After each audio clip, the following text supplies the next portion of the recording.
Welcome to the Capital News. I am your host, Alex Karitis. Thanks for joining me today. It is February the 26th, 2019. I hope everyone is doing well. So some stories in the news, just a real brief follow-up to some stories yesterday. First, in regards to President Trump and the leader of North Korea, Kim Jong-un. Both gentlemen are in Hanoi, Vietnam for their second summit. What's going to come of this? We're not going to speculate because we just don't know. But I think it's prudent and wise that we all pray that it's peace and prosperity at the end of the day. If these two leaders can keep the communication going in a positive manner, that's the best thing not only for the people of North Korea and for the United States, but for the people of the world. There isn't any reason. We are in 2019. We are in 2019. There's no reason to be upping the ante and wanting to nuke each other. We're beyond this. We've seen the destruction of these weapons. We don't need to do it to each other. We just don't. Now, is there a history? Is there a lot of bad blood? Sure. But we have to put the past behind us the best that we can. Swallow our pride, put away the ego, and move forward. Not only for the people who are here today, but for the many generations yet to come. So this is a very important summit. I know the left, I know the mainstream media wants to downplay this, and they want to downplay it because it's actually a good thing for the president, and they just cannot live to let this president have any victory. So again, let's hope and pray that these two world leaders can get together and keep the communication moving in a positive manner. There's not going to be miracles. Everything isn't going to be resolved, but we just need the communication to keep moving in a positive way. Now, moving on to some more drama in regards to Brexit. Of course, this doesn't end either. It's either the U.S.-China trade talks or the Brexit. It's just more and more kicking the can down the road. So let me read to you an article from The Guardian. I'm not going to read the whole thing, but I'm going to read most of it just to give you a general gist of what's going on now. So this article is titled, "Economy Could Be 9% Weaker Under No-Deal Brexit," the government says. Is this scaremongering? I think so, but you can decide. The government has issued a bleak warning over a no-deal Brexit, estimating the UK economy could be 9% weaker in the long run. Businesses in Northern Ireland might go bust, and food prices will increase. In an official document only published after repeated demands by the former Conservative MP Anna Soubry, the government also revealed it was behind on contingency planning for a third of critical projects in relation to business and trade. The latest no-deal notice states the following: the economy would be 6 to 9% smaller over the next 15 years than it otherwise might have been in the event of no deal. This is in line with the Bank of England forecasts. The flow of goods through Dover would be very significantly reduced for months. With 30% of food coming from the EU, prices are likely to increase, and there is a risk that panic buying might create shortages. Lastly, only 6 of the 40 planned international trade agreements have been signed. Only 6 of the 40 planned international trade agreements have been signed. The article continues. The document was published just hours after Theresa May was forced to promise 2 key votes, allowing MPs the option to reject no deal and to potentially delay Brexit for a short period, following pressure from Remain-minded cabinet ministers. The Prime Minister set out a timetable that includes a vote on her Brexit deal by 12 March. If that fails, a vote the following day to support no deal, and if that also fails, a vote on 14 March on extending Article 50. So since this is a timetable, just let me reread this to you here real quickly. The Prime Minister set out a timetable that includes a vote on her Brexit deal by the 12th of March. If that fails, a vote the following day to support no deal, and if that fails, a vote on 14 March on extending Article 50. And real quickly, Article 50 has to deal with the deadline, which right now is the 29th of March. Continuing, the delay is likely to further agitate the Tory party's Eurosceptics with Brexiteer ministers, including Andrea Leadsom and Liz Truss, expressing their frustration over the issue in Cabinet on Tuesday morning. Speaking in the House of Commons on Tuesday, Prime Minister May did not specify the length of any delay, saying only that she would prefer it to be the shortest possible. An extension beyond the end of June would involve the UK taking part in the European Parliament elections. So here we have it. Here we have it. Kicking the can further down the road. I was skeptical yesterday that this thing was going to be delayed and pushed past March 29th. It appears that that may actually be the case now. That's what the EU wanted. They said that was the most optimistic outcome, that there will be a further delay, so there can, of course, be more negotiations. I mean, you have to remember, ladies and gentlemen, this vote took place in June or July of 2016, so we are coming up on year three of knowing that the British people voted to leave the European Union, yet here we are nearing the 11th hour, and there are calls for a second referendum, which I said to you yesterday is a complete insult on the principles of democracy. The people voted, they made their decision, and now you have to live with it. The decision was to leave. The decision was Brexit. We are leaving the EU. That was their choice. For politicians to not honor that, if this does come to a second referendum, and if that referendum should reverse policy, meaning that now the Brexit is no longer the case, the British people are now going to stay within the EU, if that should take place, I think you're going to have a huge political problem, and that's just putting it lightly. I don't know what would happen, because you have really turned the tables on the principle of democracy, which is the majority wins. The majority wins. The majority won. It was for Brexit.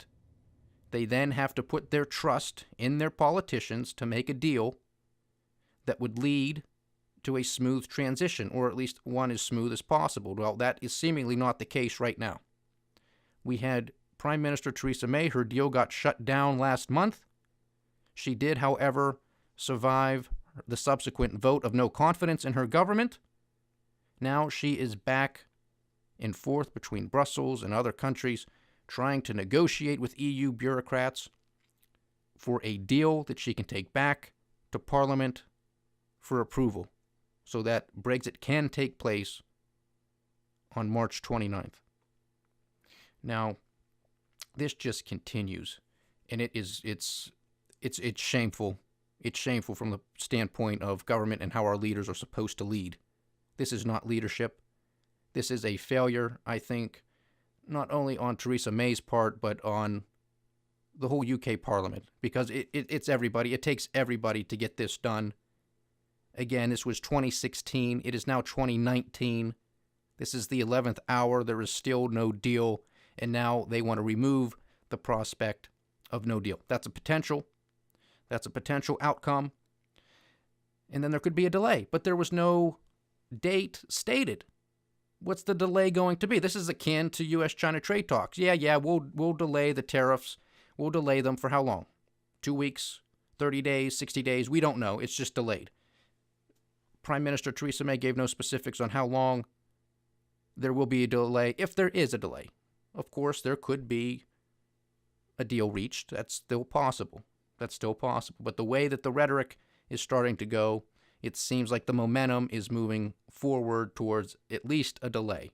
A second referendum would just be a complete insult on the people. Let me read to you a tweet from Jacob Rees-Mogg, and I know that name's probably not going to be familiar to most people out there, but Jacob Rees-Mogg is a member of Parliament. YouTube him. He's quintessential British.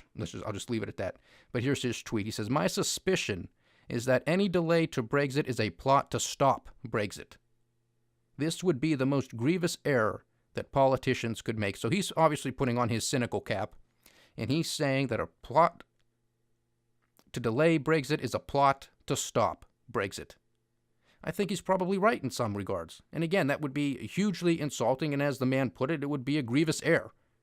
A grievous error. And he's exactly right. I couldn't agree with him more. We can't do this. in the Western world. We can't do this. This just shouldn't be done anywhere. You don't have people go and vote and then say, well, you know what, you didn't vote the way we wanted you to, or what you voted for is really difficult and we don't want to roll our sleeves up and get dirty. So let's have another vote and keep voting until you vote the way we want you to. I mean, you can't make this stuff up. You cannot make this stuff up, and then you cannot turn and wonder why you have people such as the Yellow Vest protesters in France. You can't be surprised as to why you had people back in 2016 vote for Brexit. They're tired of the control. They're tired of the bureaucracy. They're tired of politicians that can't do their job at home. Why the hell are they going to trust politicians in Brussels who they don't even know? They don't even know those people. How the hell are they going to hold them accountable? And then the other thing that sort of racks my brain here in this article is the fact that Prime Minister May doesn't want this to end, or extend past June, because then we run into the European Parliament elections. Right? Well, you're already leaving. You already know you're leaving, so why do you even have to take place in that? Just because you technically haven't left yet? I mean, the will of the people has already been spoken. You're out. 2019 is it. So that sort of strikes me as more towards leaning towards the other gentleman, like I just said, Jacob Rees-Mogg. Is this a plot to stop Brexit? I mean, because why would you have to honor the EU Parliament elections just because you haven't formally left? You're leaving. That has already been decided. So this could get serious. This could get serious, and of course you had the British pound rally today on this news. Actually, it's been rallying the past couple of days on this news because now it's expecting, well, okay, maybe some of this fear-mongering, it might be real. It could be bad. So at least if we can kick the can further down the road, I mean, you have to love markets. The markets don't want to deal with anything either. The politicians don't want to deal with it. The people remain divided, and the markets don't want to deal with it. They just want to kick the can further down the road, and then they rally. That's good news. Not tackling and solving the problem is good news in this world. You hear that? You let me know what you think about that, ladies and gentlemen. I would love to hear your opinion on that. Now, moving back over here to the United States Congress, our little house of horrors that just keeps multiplying and multiplying. I mean, it's one hit after the next.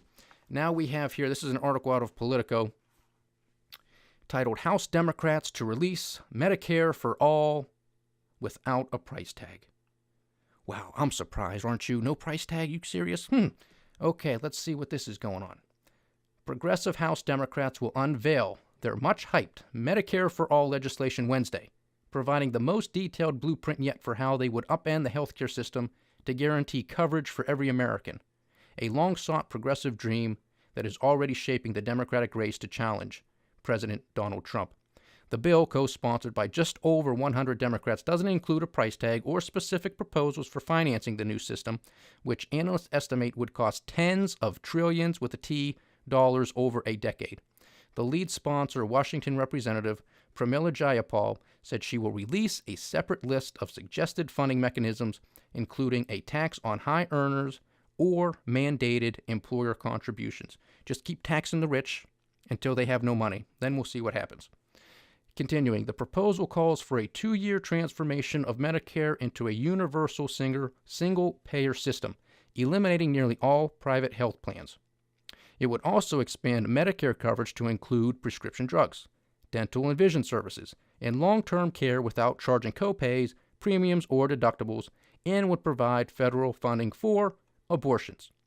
The legislation comes amid a furious debate within the Democratic Party over the scale of its health care ambitions, pitting a vocal progressive base eager to make Medicare for All a defining 2020 issue against its more weary moderate establishment. It's an open question how far Democratic leaders will allow the bill to advance in the House, as Republicans clamor for hearings on what they deride as a socialist nightmare. Medicare for All supporters say their 100-plus page bill is a meticulous roadmap to single-payer health care and hope its unveiling will silence critics who have dismissed the idea as little more than a catchy slogan. The state of our healthcare system is absolutely atrocious, Jayapal told reporters on Tuesday. We believe that the market is broken and that is the core idea here, that we're trying to fix it. Republicans eager for a showdown over Medicare for All maintain that the system that would cost taxpayers tens of trillions of dollars and force hundreds of millions of patients from their private plans into government-run coverage. Powerful healthcare industry groups that joined with Democrats to help pass Obamacare almost a decade ago have also banded together to fight a concept that would rewire the health system and threaten their business models. Still, several Democratic presidential contenders have embraced Medicare for All as a political rallying cry over the past year, as polls showed growing public support for universal health coverage and a broader leftward shift among Democratic voters. But aside from Senator Bernie Sanders, who brought the idea from the liberal fringes into the mainstream during his 2016 presidential campaign, most candidates have avoided offering specifics that could invite criticism. Lastly, recent polling has found the public views the concept of a single-payer system favorably. But that support significantly erodes when voters learn it would eliminate most private health insurance and could raise taxes. Republican lawmakers are confident the policy will damage Democrats in the 2020 election, particularly among suburban moderate voters who helped the party retake the House in November. I mean, again, you can't make this stuff up. It doesn't matter what side of the pond you're on. It's kick the can down the road. Well, we don't really need to pay for this, or we don't know how we're going to pay for it, or we're just going to tax the rich for everything. Medicare for all, child care for all. I mean, I'm waiting for student loan debt forgiveness. That has to be the next one coming. It has to be. That's $1.5 trillion. Let's just blow another $1.5 trillion out of our budget. Just forgive it all. I mean, no responsibility, nothing whatsoever, and then just make everything free. I mean, the best thing about this one, at least in regards to this article, there's a couple points, but the one that's really laughable but very understanding is the polling. Most people want it until they learn that you're going to eliminate private health insurance and could raise taxes. Could? Can we get somebody who said it would raise taxes? Because that's a fact. It would raise taxes. You don't have tens of trillions of dollars over the course of a decade, not over the course of decades, plural, over the course of a decade, and you don't have taxes go up. I just don't get it. It doesn't make any sense. Now, how is this supposed to run? Is this supposed to run concurrently in tandem with the Green New Deal, which is supposed to cost tens of trillions of dollars? Oh, I know the solution. What did they say? Let's just print it. Let's just print money. And this is supposedly coming from people, at least some of them, who have a degree in economics. I'd like to know what school they went to. Okay? I don't even know if Lenin, Marx, and Stalin taught that one. I mean, that's extreme. Let's just print the money. Let's not worry about it. No consequences whatsoever. You have to be kidding me. But sadly, I'm not. This is what these people think. You have a printing press. Just print it. Just print it. And everything will be A-OK. If that was the case, Zimbabwe would be the wealthiest nation in the world. But I think they got some problems. If that was the case, Venezuela would be one of the wealthiest countries in the world. But I think they have some problems. Okay? There is no printing press miracle. There just isn't. This is just a bunch of hot air, and that's all of these politicians are good for, which I think is a problem for global warming. So I don't know why they just don't shut up. I mean, it would be best for everybody to not spew their ignorance, and you keep greenhouse gas emissions down. You keep the carbon down. So just sit down, shut up, and don't worry about it. That would be the best thing these people could do, because it's scary. It is scary how many people are starting to cling or to believe that this actually makes sense. They want to say that the state of our healthcare system is absolutely atrocious. Absolutely atrocious. Well, representatives, why is that the case? Now, of course, you're going to blame the free market system, which really doesn't exist in this country because health insurance companies are huge. They are huge because of the government. The government, you hear that?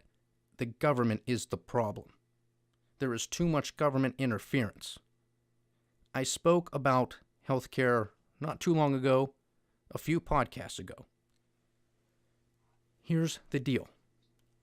And I brought this up in regards to Obamacare in that podcast. When you have politicians who get elected based off of emotional topics And it doesn't really get much more emotional than your health. And people think that the role of government is to provide you with health care, which it is not. But when you make that argument, it starts to become a political football. Because you have the Democrats who are obviously more inclined to say, yes, this is the role of government. Yes, health care is a right. And because it's a right in their view, it has to be paid for by the government. You're responsible for virtually nothing. You just pay into it. Or maybe they'll just get the rich people. Of course, that's a fallacy. Rich people will pay into it, but so will you, because there's just not enough money in the world to support such a bill, such a plan. So you're going to end up with less and less money in your pocket. I'd like to know the details of this bill. And before I get to that, going back to the political football. So you have the Democrats get elected, and this is going back to Obama. Let's push for the Affordable Care Act, or Obamacare. They get in, they pass it. Of course, Nancy Pelosi says infamously, well, we have to pass the bill so we know what's in it. Genius. Genius. She's second in line to be the commander-in-chief. Think about that before you go to bed. Now you have Republicans who have the presidency and the Senate, and before they had the House. So they had all three. They said, well, we don't like Obamacare. There's an idea. What a surprise. None of them voted for it in 2010. They don't like it. They don't want it. So they have the power. They have the president. They remove one of its enforcement mechanisms, the individual mandate. Now there's no teeth to this thing. So now I think it was out of a court in Texas, a judge found it to be unconstitutional because the mandate was struck down by the Republicans. They got rid of it. So now it has no leg to stand on because that was the enforcement. It was a tax. That was the ruling by the Supreme Court. That's how it was found to be constitutional. I strongly disagree with that Supreme Court ruling, but that's what it is. It became law. Now it's in the courts. It's most definitely going to make its way back to the Supreme Court. And now, because Obamacare, the mandate has been removed, it's probably going to be struck down as being unconstitutional, which it is unconstitutional. So after a very short period, remember, this passed in 2010. Again, as the article said, it's almost been a decade already, if you can believe it. And in 2012, the Supreme Court upheld it that it is constitutional. So we have been dealing with this going on 7 years now. 7 years. And if you look, and we spoke about this in our book, The Cynic's Guide to Investing, check it out. If you look at those stocks and those companies in the healthcare space and health insurance space, they made out like bandits.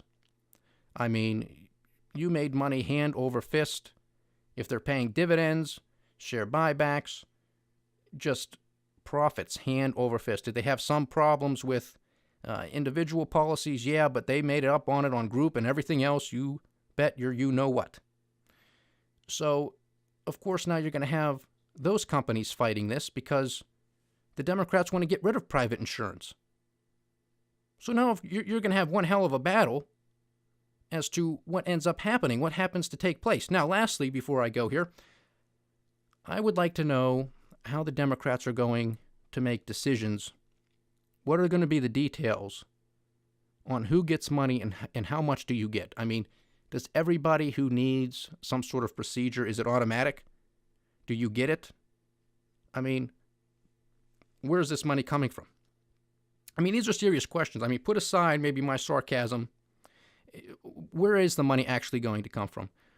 What is going to be the deciding factor when you have somebody who might be 90 years old and they could very well undergo a surgery that prolongs their life for another year or two, maybe, but it's going to cost tens of thousands of dollars, maybe $100,000 after everything, all of the medications, all of the treatments afterwards. I mean, seriously, from an economic standpoint and from the role of government having to have a fiduciary duty of being a good steward of the money, the taxpayer money, and spending it as efficiently and as effectively as possible. Of course, they don't, but they're supposed to. So if you have a 90-year-old in that situation, I mean, do you approve the operation? I mean, think about this. This is why you have to ask yourself, what is the proper role of government? If the 90-year-old is a multimillionaire and wants to pay for it, knock yourself out. If they had private insurance and they want to go through that route, knock yourself out. We conflate government as it being synonymous with community and charity. It is not synonymous with community and charity. You know why? Because community and charity is voluntary transaction. Just like in the free market system, it's all voluntary. You can't be forced to buy something. You can't be forced to sell something. It's all voluntary. You don't want to walk into a store and buy a good, you don't have to. You don't want to sell something, you don't have to sell it. But when the government gets involved, you must do whatever the government says, or you're punished. You're thrown in jail, you're fined, your wages are garnished, go up and down the list. That if you don't understand that difference, you're almost beyond help. There's voluntary and there's force. Why people want to side with force is beyond me. There's nothing but history books that say it doesn't end well. All right, everybody, we will most definitely pick this up because this is going to be a hotly contended and contentious issue going through the 2020 campaign. You have some senators, obviously Bernie Sanders for this, Kamala Harris is for this. I'm sure the others are, whether they're going to be vocal about it. It's just a matter of time. They are all going to outdo each other or attempt to outdo each other to get as many votes as possible before they try, maybe try to move back to the middle, which I don't know if they're going to be able to. But stay tuned. It's going to get exciting. Thank you so much for joining me. It was a pleasure having you. Please like, share, subscribe, leave your comments. I would love to hear from you. This is the Capital News. I am Alex Kreitis. Godspeed.